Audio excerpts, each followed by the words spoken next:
Avant que le monde ne prononce ton nom, avant que quiconque ne décide s'il te voulait ou non, avant même que ton premier souffle ne traverse tes lèvres, il y avait déjà une décision céleste à ton sujet.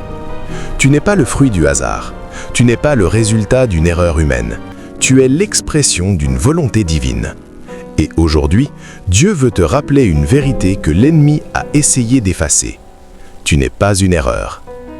Il arrive que certaines personnes grandissent avec un poids invisible dans le cœur, le poids d'une parole blessante, le poids d'un rejet, le poids d'un passé qu'elles n'ont pas choisi. Peut-être que ton histoire a commencé dans la confusion. Peut-être que ta naissance n'a pas été célébrée comme tu l'aurais espéré. Peut-être que quelqu'un t'a fait sentir que tu étais de trop. Mais écoute attentivement ceci. La parole de Dieu déclare dans Psaume 139, 14 « Je te loue de ce que je suis une créature si merveilleuse ». Cela signifie que ton existence n'est pas une erreur biologique, elle est une intention divine.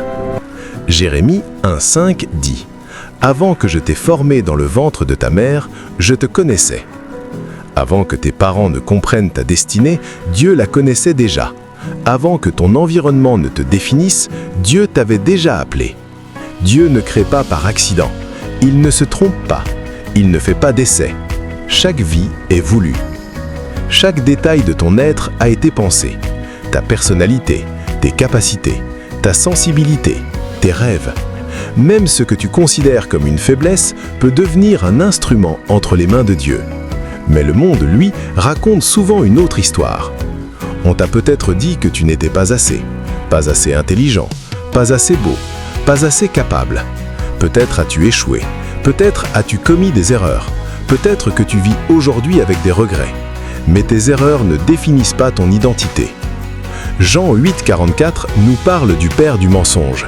Le diable attaque ton identité parce qu'il sait que si tu découvres qui tu es réellement, tu deviendras une lumière dans les ténèbres. Il veut que tu doutes de ta valeur. Il veut que tu te compares. Il veut que tu abandonnes. Mais Dieu parle plus fort que les mensonges.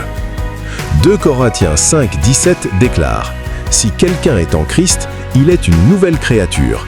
Les choses anciennes sont passées, voici toutes choses sont devenues nouvelles. » Jésus n'est pas venu pour te condamner, il est venu pour te restaurer. Il est venu pour te réconcilier avec ton Créateur. Il est venu pour te rendre ton identité. La croix est la preuve de ta valeur. Le Fils de Dieu n'est pas mort pour une erreur, il est mort pour toi. Son sang n'a pas coulé pour un accident, il a coulé pour une âme précieuse. Tu n'es pas un oubli, tu n'es pas un échec, tu n'es pas une erreur.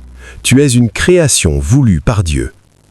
Éphésiens 2, 10 dit « Car nous sommes son ouvrage, créé en Jésus-Christ pour de bonnes œuvres que Dieu a préparées d'avance. » Cela signifie que ta vie a un but. Il existe des œuvres préparées spécialement pour toi, des vies que toi seul peux impacter, une lumière que toi seul peux porter d'une certaine manière. Tu n'es pas ici pour simplement exister, tu es ici pour manifester la gloire de Dieu. Et si aujourd'hui tu te sens perdu, si tu te sens brisé, si tu te sens sans valeur, reviens à la source. Jean 3,16 dit « Car Dieu a tant aimé le monde qu'il a donné son Fils unique afin que quiconque croit en lui ne périsse point, mais qu'il ait la vie éternelle. » Ce verset inclut ton nom. Oui, toi. Peu importe ton passé, peu importe tes chutes, peu importe les paroles qui t'ont blessé, Dieu ne t'appelle pas une erreur. Il t'appelle son enfant. Aujourd'hui, tu peux faire un choix. Abandonner les mensonges, recevoir la vérité, ouvrir ton cœur à Jésus. Tu peux prier simplement. Seigneur Jésus, je viens à toi tel que je suis. Je renonce aux mensonges que j'ai crus sur moi-même. Je reçois ton amour. Restaure mon identité. Fais de moi une nouvelle créature. Conduis ma vie selon ta volonté. Tu n'es pas une erreur. Tu es aimé. Tu es voulu, tu es appelé, tu es précieux. Et en Christ, tu es sauvé.